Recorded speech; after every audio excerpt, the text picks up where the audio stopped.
Pak, sudah ketemu Mega belum? Khusus sih nggak ada yang terlalu khusus ya, masih kita sudah hampir final persiapannya. Namun kan spill ya, aduh. Sejauh ini Sementara ini sih mungkin ada sekitar 4 orang yang kami sudah dokumen dan bukti-bukti pendukungnya, yang kami yakini juga yang kami percaya bahwa ada dugaan tindak pidana di situ. Itu kan hanya sementara ya, mungkin nanti perkembangan lanjutan. Atau warga biasa itu Bang, atau Mungkin nanti kami sampaikan di kesempatan berikutnya. Namun persiapan kami bisa dibilang sudah rampung. Tinggal nunggu perintah dari Pak Jokowi kira-kira seperti apa. Masih didiskusikan lah, masih diskusi. gimana Bang? Mobil SMK. Kami belum diberikan arahan untuk menangani khusus untuk perkara itu, Mas. Kira-kira berapa persen Bang? Wah, kalau dikuantifikasi berapa persen ya? Mungkin 95 ya? 95%. Kalau dari sisi persiapan, tentunya kan kalau kita kuasa hukum, persiapan hukum. Kita lihat analisis normatif yuridisnya seperti apa, bukti-buktinya seperti apa, kita kumpulin semua saksi-saksinya, data-data perbuatannya dilakukan kapan, oleh siapa dan di mana, itu semua harus tentunya kita lengkapi. Dan itu sudah 95% kalau ditanya jumlahnya. Pak Jokowi sudah kasih dengan Bang Yakub itu sejak kapan sih Bang sampai dikumpulkan bukti-bukti? Gini Mbak, bahwa sebenarnya kalau kasus ini kalau kita bedah lagi kan sebenarnya sudah 2 tahun lebih ya, sudah berjalan. Dan ini dari Bapak Jokowi mengambil posisi yang sangat pasif. Mungkin mengingat beliau juga merupakan Presiden Republik Indonesia pada saat itu, sehingga mungkin beliau juga tidak akan mau mengambil langkah hukum apapun. Tapi makin kesini beliau sudah tidak lagi menjabat, sudah dalam masa pensiunnya beliau sebagai Presiden, tapi masih ada pihak yang framing Bapak untuk bahwa mengenai tuduhan ijazah palsu itu. Sehingga ya mungkin satu-satunya cara ya akan kita ambil langkah hukum.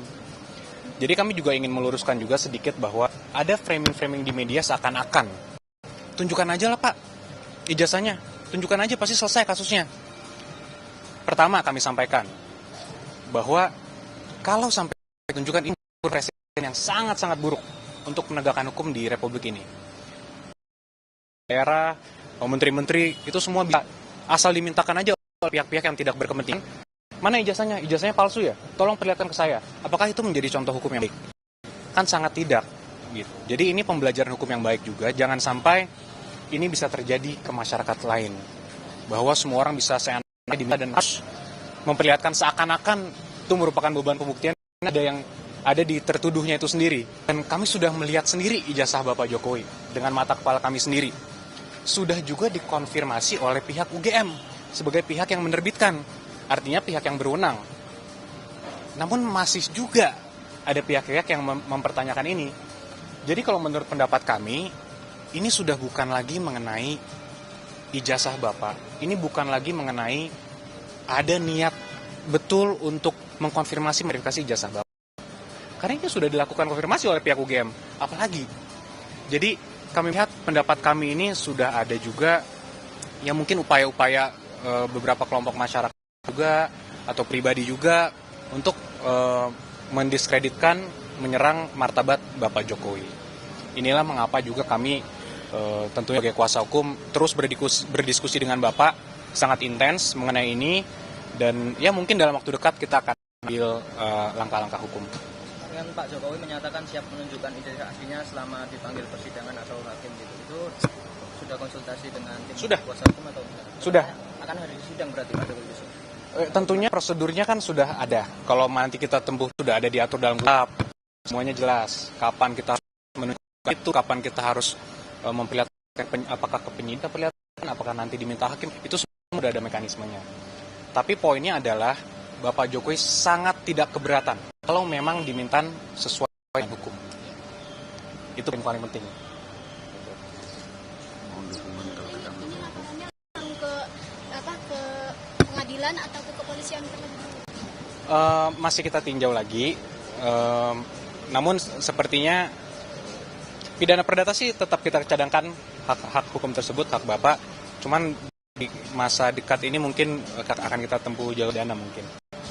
Mungkin ada tim kita sekitar 15 orang tim kita. Ada tambahan mungkin? Cukup, kita hanya mau menyampaikan tadi kita menyerahkan kepada Bapak itu sebenarnya hasil report kajian kita. Jadi yang tadi Bapak bawa itu detailnya. Sehingga memang seperti tadi Pak Yaakob bilang, kita sudah rampung dan siap untuk tayang, kira-kira seperti itu. Dari saya cukup.